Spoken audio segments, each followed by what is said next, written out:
Rubens nous a laissé de nombreux portraits d'Hélène Fourment. Elle a également été représentée par l'artiste sous les traits d'une sainte ou d'un personnage mythologique, étant donné que sa beauté opulente correspondait bien à l'idéal esthétique du peintre. L'exceptionnelle harmonie entre les tons enjoués et le caractère solennel de la représentation qui connote les portraits de Rubens fut perçue par un autre grand peintre flamand collaborateur de Rubens, Anton van Dyck. Outre ses portraits, Rubens est célèbre pour ses œuvres à caractère religieux et pour ses tableaux à caractère mythologique et historique. Parmi ceux-ci, les épisodes concernant le roi de France Henri IV et sa femme Marie de Médicis, peints entre 1622 et 1625 pour le Palais du Luxembourg à Paris, se distinguent par leur caractère imposant. Ce grand portrait est dû à Peter Paul Rubens, représentant d'exception de la peinture baroque européenne. Ses longs séjours en Italie, en Espagne, en Angleterre permirent à l'artiste de s'enrichir de connaissances nouvelles qui rendirent son style unique.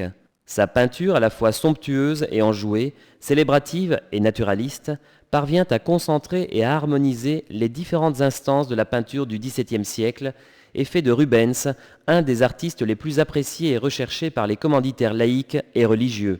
Homme intelligent et cultivé, l'artiste flamand exerça à la fois l'activité de peintre et celle de diplomate avec autant de succès.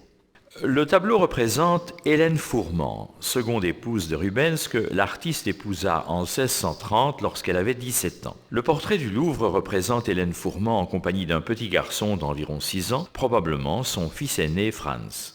Ce détail permet de dater l'œuvre de 1639 environ quelques mois avant la mort de Rubens. La femme qui porte une splendide robe noire regarde vers le spectateur tandis qu'elle tient serré un des pans de son manteau. Ce geste symbolise la modestie et la pudeur, attributs caractérisant habituellement la femme mariée. Sa robe s'enrichit de bijoux, soigneusement décrits par le peintre. Il faut voir par contre une référence à la bonne entente et à l'harmonie du ménage dans la représentation d'un carrosse à l'arrière-plan, en bas.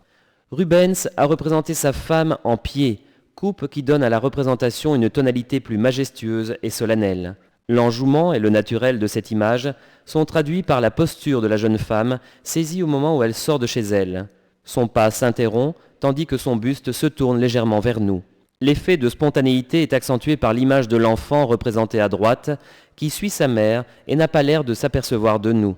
Bien que presque toute la surface du tableau soit occupée par la figure féminine, l'impression de profondeur est donnée par la perspective des marches et de l'architecture à l'arrière-plan. Les deux personnages sont dans une position surélevée par rapport au paysage du deuxième plan. Les bâtiments représentés en arrière-plan sont dans le prolongement de la perspective des architectures du premier plan.